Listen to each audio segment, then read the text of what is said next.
Driver అన్న చాలా రోజులైంది వీడియో ముందుకు వచ్చి, అలాగే సేఫ్టీ డ్రైవర్ అసోసియేషన్ వాట్సాప్ గ్రూపులో వాయిస్ కూడా పెట్టి గత 15-16 రోజులుగా ఆరోగ్యం బాగాలేని కారణంగా వీడియో ముందుకు కానీ వాయిస్ రికార్డ్ రూపంలో కానీ మీ ముందుకు రాలేకపోయాను. చాలా మంది మన డ్రైవర్ అన్నలు ఫోన్లు చేశారు, వాయిస్లు పెట్టారు, దానికి కూడా రిప్లై ఇవ్వలేకపోయాను. అందరు డ్రైవర్లు క్షమించాలని ఈ వీడియో ముఖాంతరం కోరుకుంటున్నాను. ఆరోగ్యం బాగాలేని కారణంగానే మీ ఫోన్లు ఎత్తలేకపోయాను, మీరు పెట్టిన వాయిస్కి సమాధానం ఇవ్వలేకపోయాను, క్షమించండి అన్న. విషయం ఏమంటే 2 విషయాలు చెప్పేకి ఈ వీడియో ముందుకు వచ్చాను. సౌత్ ఇండియాలో మన ఆంధ్రప్రదేశ్కి పెద్దలు గౌరవనీయులు నరేంద్ర మోడీ గారు నిన్నటి రోజున మన ఆంధ్రప్రదేశ్కి వచ్చారు. వచ్చి చాలా విషయాలు మాట్లాడారు. మళ్ళీ చంద్రబాబు నాయుడు గారు కూడా చాలా విషయాలు చెప్పారు, పవన్ కళ్యాణ్ గారు చెప్పారు, అలాగే లోకేష్ గారు, ఇంకా మంత్రులు చాలా మంది చాలా విషయాలు చెప్పారు. దేశంలో ఆంధ్రప్రదేశ్ రాష్ట్రం ఒక ఉన్నతమైన స్థాయికి తీసుకుపోతాం, చాలా మంచి రాజధాని చేస్తాం, నలుమూలల నుంచి వచ్చేకి ట్రాన్స్పోర్ట్ చాలా సులభమైన మార్గంలో రహదారులు వేస్తున్నామని చెప్తున్నారు. మళ్ళీ మోడీ గారికి వీడియో ద్వారా చెప్పేది ఏమంటే, సార్ ట్రాన్స్పోర్ట్ అంటే డ్రైవర్ అంటేనే ట్రాన్స్పోర్ట్, డ్రైవర్ లేకుంటే ఏ వస్తువులు ఎక్కడికి రావు సార్. మళ్ళీ ఆ డ్రైవర్ గురించి కొద్దిగానే ఆలోచిస్తున్నారా?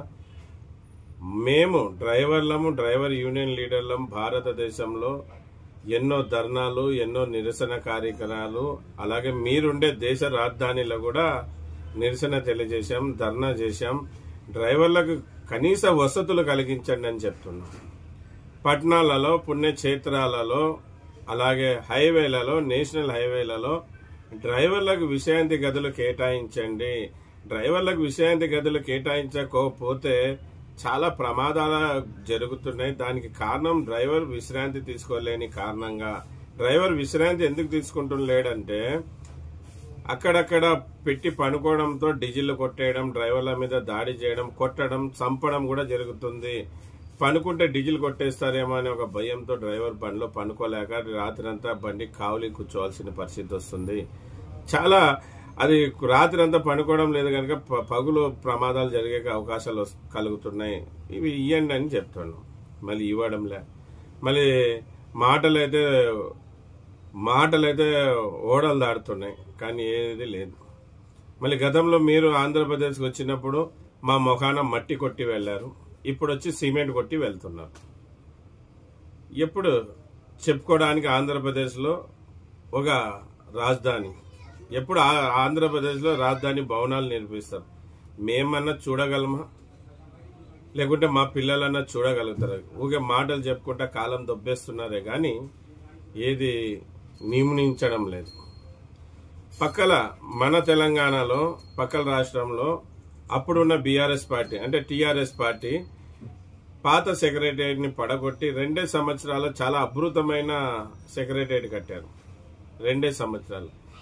ఆంధ్ర రాష్ట్రం, తెలంగాణ రాష్ట్రం విడిపోయి ఇన్ని సంవత్సరాలైనా చెప్పుకోవడానికి ఒక మంచి భవనం, రాజధాని లేదు మనకి. మళ్ళీ అలాగే చంద్రబాబు నాయుడు గారు కూడా 2 విషయాలు మోడీ గారి గురించి గొప్ప చెప్తున్నారు. భారతదేశాన్ని అన్ని దేశాల కంటే కూడా ఒక ఉన్నతమైన స్థాయికి తీసుకొని పోతున్నారు మోడీ గారు. జర్మనీతో ఇంకా ఏదేదో దేశాలతో పోల్చారు. సార్, మనం మాట్లాడక ముందు 1-2 సార్లు ఆలోచించుకొని మాట్లాడాలి. ఈ రోజు కూడా మా డ్రైవర్లు చెంబు పట్టుకుని రోడ్డు దాపున బాత్రూమ్కి వెళ్తున్నారు సార్. డ్రైవర్లు ఒకటే వెళ్తున్నారు అనుకుంటున్నారా? చెంబు పట్టుకొని బాత్రూంలోకి బయట ఆడవాళ్ళు వెళ్తున్నారు సార్. ఆడవాళ్ళు కూడా ఈ రోజుకి కూడా చెంబు పట్టుకొని చెట్ల దాపుకు పోతున్నారు. సిగ్గుపడాలి సార్. మనమందరం కూడా సిగ్గుపడాలి. ఆడవాళ్ళు ఈ రోజు కూడా చెంబు పట్టుకొని బయటికి పోతున్నారంటే సిగ్గుపడాలి. మళ్ళీ మీరైతే మాటల్లో జర్మనీతో, అక్కడక్కడ వేరే వేరే రాష్ట్రాలతో పోలుస్తున్నారు కదా, ఎక్కడ సార్? ఆడవాళ్ళు ఈ రోజు కూడా చెంబు పట్టుకొని బయటికి వెళ్తా ఉన్నారు. డ్రైవర్లు దేశ అభివృద్ధి కోసం, దేశ భవిష్యత్తు కోసం, దేశ ప్రజల నిత్యమైన వస్తువులు తరలించే డ్రైవర్కి కూడా సేఫ్టీ లేకుండా ఈరోజు కూడా డ్రైవరు ఎక్కడ విశ్రాంతి తీసుకోలేక ప్రమాదాలకు గురై ఈరోజు కూడా డ్రైవర్ బాత్రూంలోకి పక్కల చెట్ల దాపుకు వెళ్తున్నారు సార్ చెంబు పట్టుకొని. ఎక్కడ సార్ న్యాయం? ఇప్పుడు కూడా ఈ వీడియో ద్వారా చెప్పేది ఏమంటే, మాటలు కాదు, కొద్దిగా డ్రైవర్ల మీద చిత్తశుద్ధి ఉంటే, ప్రజల మీద చిత్తశుద్ధి ఉంటే చేసి చూపెట్టండి. అప్పుడు సంపూర్ణ మద్దతు మా డ్రైవర్ల తరపున, అలాగే మా డ్రైవర్ కుటుంబీకుల తరపున, ప్రజల తరపున మీకు ఉంటుంది సార్. ముందుగా డ్రైవర్ కంటూ విశ్రాంతి గదులు కేటాయించండి. హైవేలలో, నేషనల్ హైవేలలో, పుణ్యక్షేత్రాలలో, పెద్ద పెద్ద పట్టణాలలో. ఇది సార్.